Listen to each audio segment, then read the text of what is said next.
How to start a financial plan from scratch. Most people don't fail with money because they're lazy.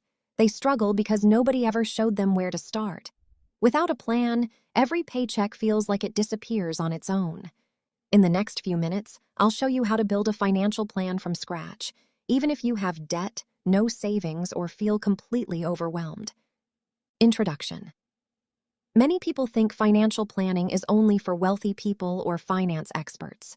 In reality, anyone with an income, bills, debt, or goals already needs a financial plan. A financial plan is simply a roadmap that tells your money where to go before you spend it. The goal isn't perfection, it's clarity. When you know where your money comes from, where it goes, and what your priorities are, making financial decisions becomes much less stressful.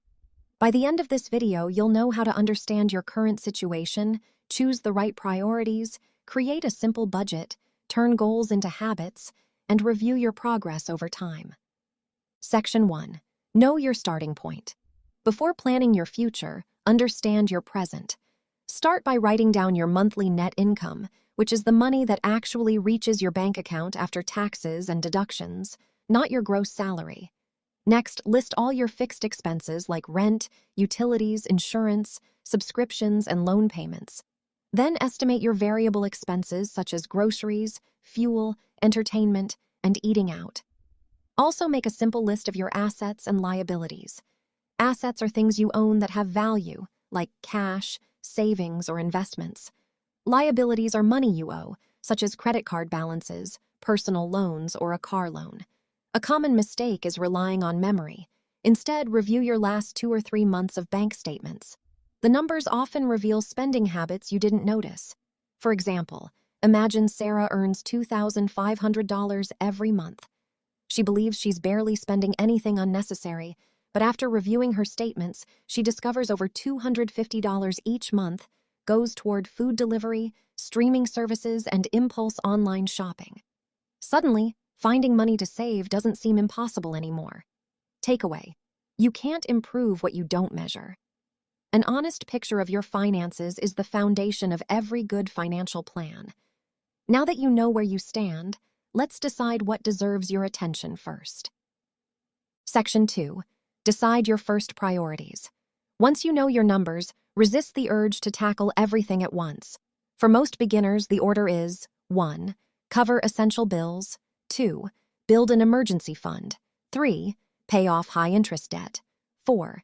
Increase long-term savings and investing.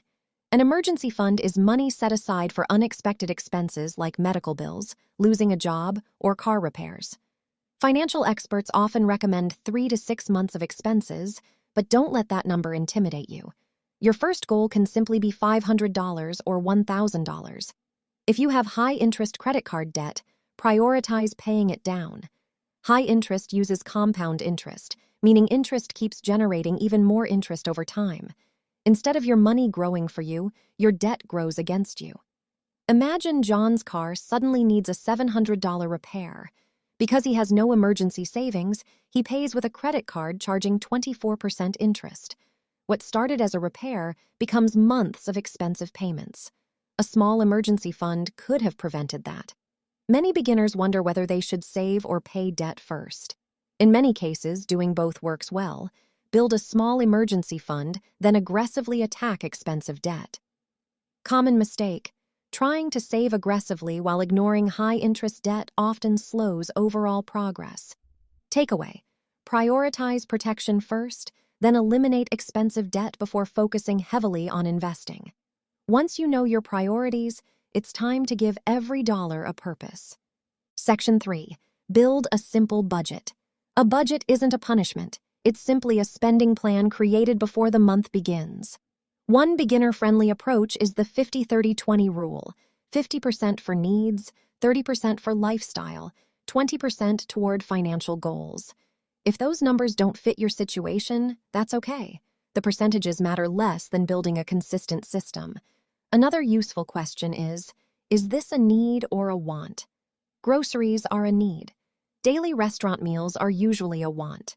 Transportation may be a need, a luxury vehicle usually isn't. Consider Alex, who thought budgeting meant giving up everything fun. Instead, He simply set aside a fixed entertainment amount every month. He enjoyed spending it because he knew the essentials and savings were already covered. Common mistakes include forgetting annual expenses, making unrealistic grocery budgets, or quitting after one bad month. Takeaway: a successful budget doesn't have to be perfect, it simply needs to reflect reality. Now let's turn your budget into consistent action. Section 4. Turn goals into actions. Big goals become achievable when they're broken into small actions. Instead of saying, "I want to save more," try saying, "I'll automatically save $100 every payday." Specific goals are easier to follow because you always know whether you're making progress. You can also use automation, which simply means asking your bank to move money automatically on a schedule. When savings happen automatically, you don't have to rely on motivation every month. For example, Maria schedules an automatic transfer to savings the day after every paycheck. After 1 year, she's surprised to find several $1,000s saved because she removed the temptation to spend first. Track your progress with a spreadsheet, notebook, or budgeting app. Celebrating small milestones, like paying off your first credit card or reaching your first $1,000 in savings, helps maintain motivation. Common mistake: setting goals that are too ambitious often leads to giving up completely. Takeaway: financial success comes from consistent systems, not occasional bursts of motivation. Finally, let's make sure your plan keeps working over time. Section 5. Review and adjust. A financial plan should evolve with your life. Once each month, spend 20 or 30 minutes reviewing your finances. Ask yourself, did I follow my budget? Did I save something? Did I reduce debt? What surprised me this month? What can I improve next month? One bad month isn't failure. 3 bad months usually reveal a pattern worth fixing. Imagine Emily notices she's consistently overspending on groceries. Instead of quitting, she starts meal planning and shopping with a list. Over the next few months, her spending naturally improves. Major life events like changing jobs, moving, or having children are also good reasons to update your financial plan. Takeaway: progress comes from making small adjustments before small problems become big ones. Let's wrap everything together. Ending. The most important lesson from this video is that you don't need a perfect financial life before creating a financial plan. You simply need to begin. Start by understanding your current finances. Decide your priorities. Build a realistic budget. Turn goals into automatic habits. Then review your progress every month. Remember, every financially successful person started somewhere. Your first plan won't be perfect, but it will be far better than having no plan at all. A year from today, you'll either have 12 months of financial progress behind you or 12 months of wishing you'd started sooner. If you found this guide helpful, subscribe for more beginner-friendly personal finance videos and watch the next video on building a budget that actually works. Your future finances improve one smart decision at a time.